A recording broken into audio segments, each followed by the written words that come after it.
oil company subsidies, which is my taxpayer money going to help oil companies which are, you know, raking in billions and whatever. I think we should look at every single subsidy, where we're spending money. I'd like to see, item by item, being accountable for that. I don't support those when they don't make sense.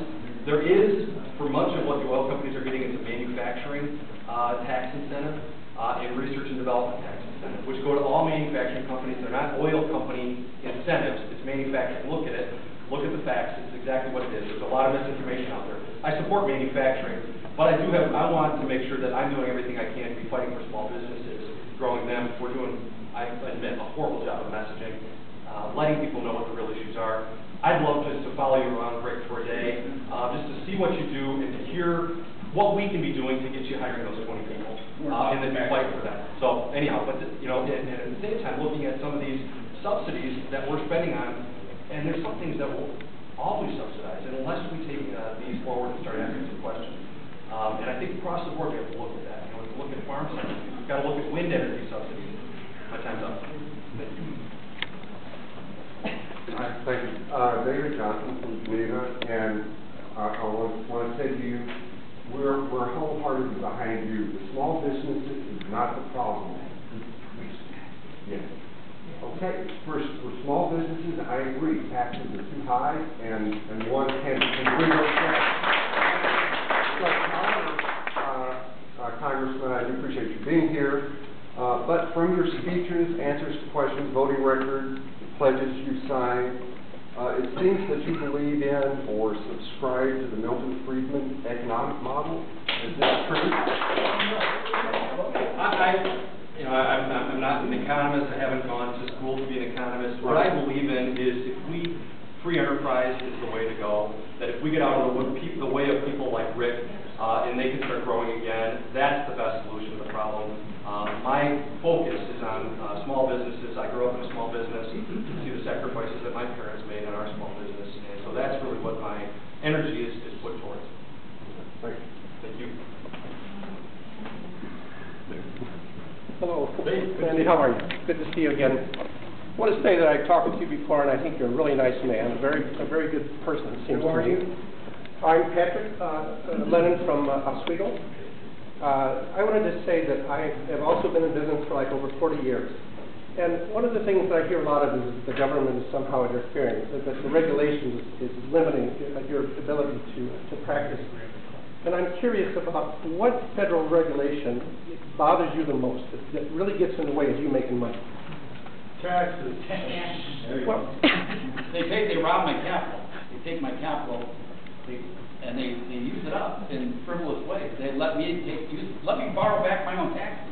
Let me hire 10 people. Let me ask a question. Here, just so we keep it here. But you know, I wonder if you could. Have you had any contact with regulators? Have they ever come to your business? How do they approach it? Do they want to help you? Do you sense that they're a team member with you, or no?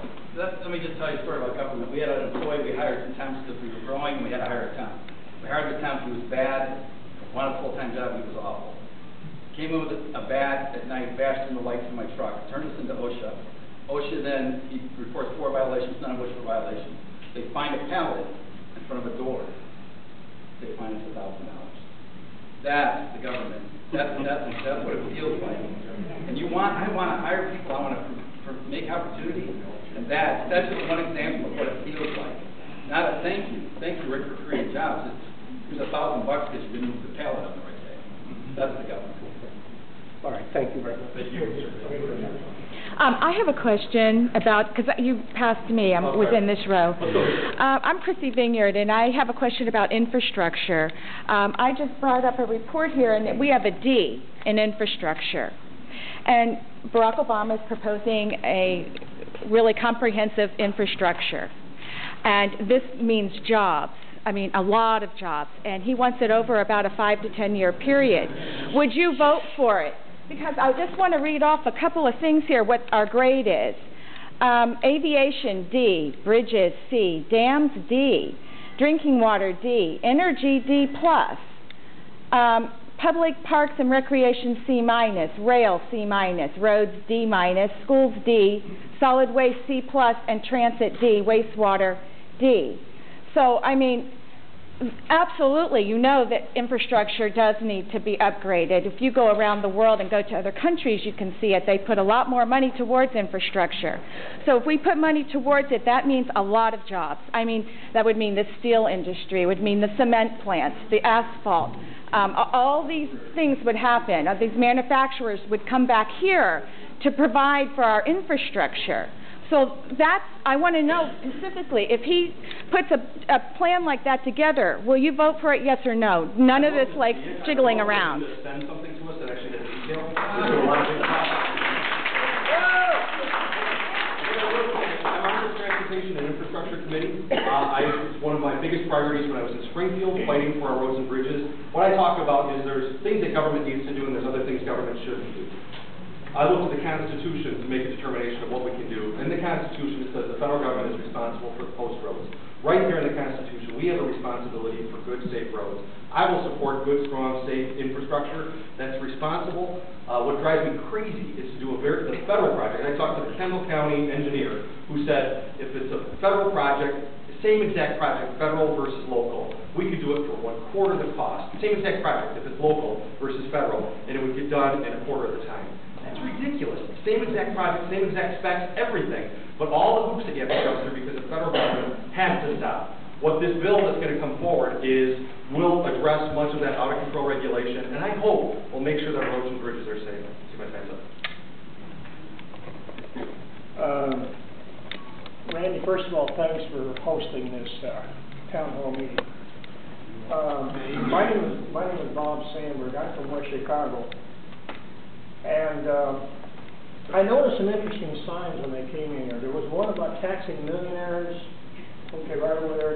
By the way, I'm not picking on you, so relax. And there's another one that said, somebody here said they were really ticked off because the national debt ceiling wasn't raised because Randy didn't vote for it. Well, I'm glad he did not vote for it. Those of you who are ticked off about that, be sure you tell your children and your grandchildren and their children that they got a big bill to pay. Okay, what about everybody's 401k just went down? Okay. Why don't you talk through the congressman, okay? I'm going to ask you a Talk to question. him, and he'll answer. I'm sorry.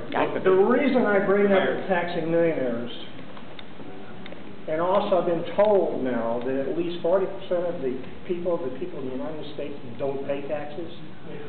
What do you know about both of those? Well, a couple things, and we've talked a little bit about this already. I'm absolutely convinced that, if we taxed 100% of all millionaires and billionaires, it wouldn't even address 1 year of spending. So it comes down to a spending issue. It's true, look at the numbers. One story, I was just thinking about this recently. Mike Tyson, the boxer, in his career made over $100 million and he just filed for bankruptcy. Do you think Mike Tyson had a revenue problem or a spending problem? I think he had a revenue problem. Same exact thing.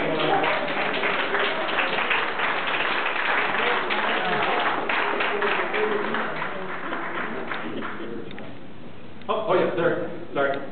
Congressman Wade Joyner. I had one comment about House Bill 870. I'm a very small businessman, much smaller than Rick.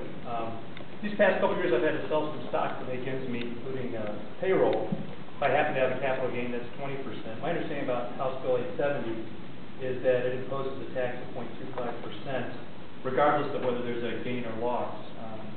Regardless of that, I think another tax is the last thing I need when I'm trying to make ends meet. So I don't think that really just affects millionaires and billionaires. So the other question I have is President Obama talks about shared sacrifice, and someone just said 40 to 50% of people don't pay taxes. I think, and I wonder your opinion, does that create a problem with our democracy because you have 40%, 50% of the population not really engaged in the whole painful process of paying taxes, and that only just seems like they're just I don't know where they got that number not from. engaged in it, so it's just a vote for people who are going to raise more and more taxes. The second question I had is that he keeps talking about millionaires and billionaires, and what's the definition of a millionaire? Those are my two. I think it's people who make over $250,000 for Yeah. $200,000 a year. Well, that's everything we've seen, that would increase. No. The legislation we've That's seen. when he ran for office, he said people over 250,000 will pay, let's pay more taxes. I think the important thing that we heard before too is the number of S corporations, that small businesses, vast majority, I think, of small businesses are S corporations, and what they do is they have to file under their own Social Security number. So it would be a direct impact on an increase of taxes on small business owners. So, No way. thank you. Let's get back into our line here. Yes. Okay, right there, go ahead. Yes, I'm Mary Ann from Aurora.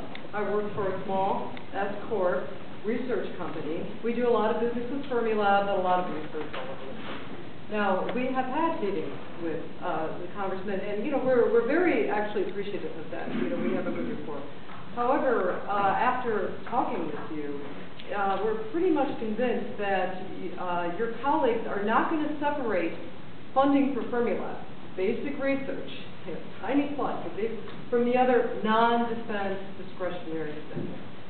So my question to you ultimately is, and so it's not going to happen. If the cut cap imbalance goes through, like you had voted for, we get gutted. So my question to you is your allegiance to this cut cap imbalance, this Grover Norquist type philosophy, stronger than your desire to see Fermilab flourish?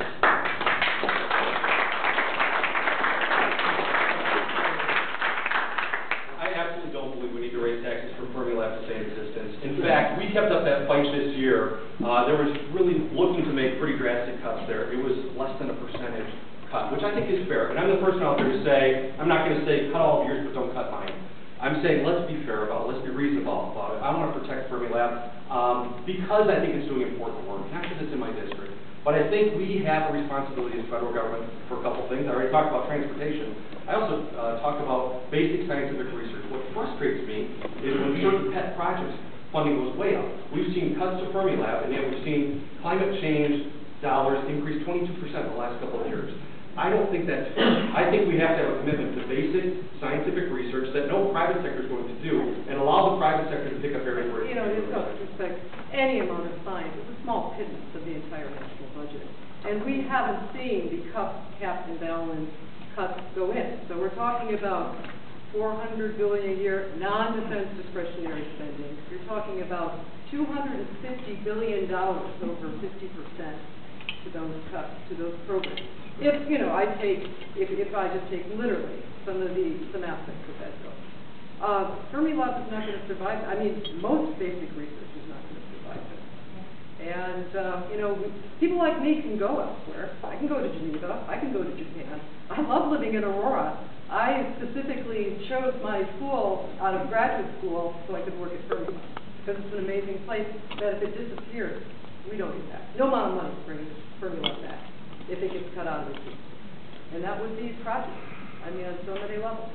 So, you know, these kind of pledges, these kind of, you know, I think overheated rhetoric, you're going to crush a lot of what made this country great. I mean, people from all over the world. They're at Fermilab right now at an international conference. You know, people from all over the world.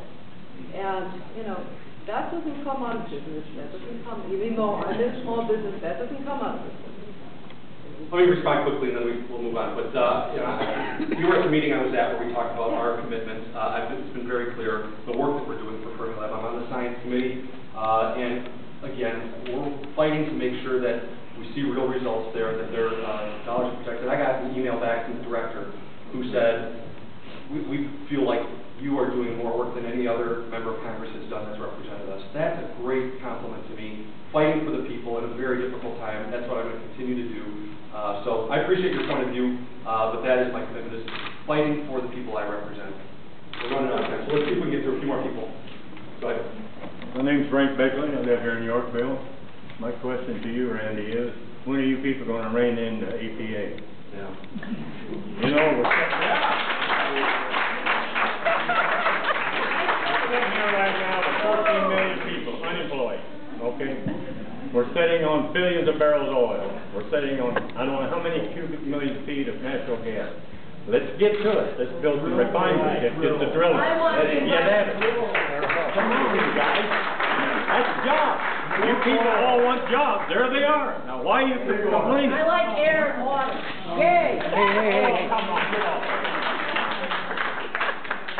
No, I'm sorry, Randy, but that's the way I feel. Thank you, I get hot appreciate being about here. it. I am so frustrated at the fact that we have no energy policy, national energy policy. There's nothing. I mean, we've tried, we've been pushing. We've got to use our own resources. When? That's all we hear. Talk, and no action. Stuff, and again, things are not moving in the Senate. We've got to get things moving in the Senate. We've got to get people who recognize the importance of moving this forward. Thank you.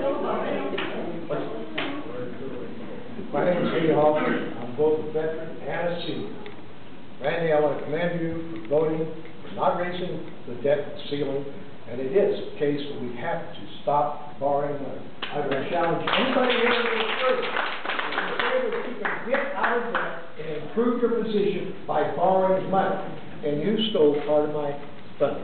I want everybody here who thinks a debt ceiling should be raised to tell me tonight they're going to sit down with their children and their children's children and tell them, hey, for today, we decided we would borrow more money. They're going to pay. Please be quiet. Sit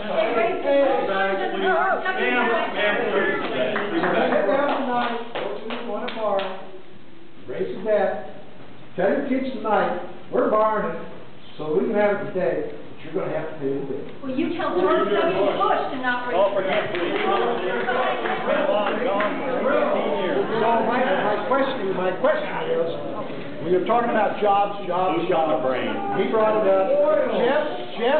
Jeff Immelt, appointed by Barack Obama, is taking the X-ray division of General Electric out of Waukesha, Wisconsin, taking it to Beijing, China. Yes, sir. With thousands of losses of jobs. Yes, sir. So when are we going to get rid of Immelt and stop this bit of czars being appointed that export jobs out of the country? As soon as we get rid of NAFTA. Those who want jobs, take a look at that. Hey, it's a little bit after 7. I'm going to stick around because I know a lot of you I didn't get to talk to. There's also comment cards, so anybody who wants to sit down on a one-on-one meeting, we will do that. We'd love to talk with you. We've made ourselves available and accessible for that. We'll continue to do that. Why don't we just go ahead and continue? I've got an 8 o'clock meeting I've got to get to, so I can't. We said it was 6 to 7. We've done that. We've gone a little bit over. I'll stick around for another few minutes. Again, this is something that hasn't happened before, so I want to hear from you. We'll be back. This is the only time we're going to do this.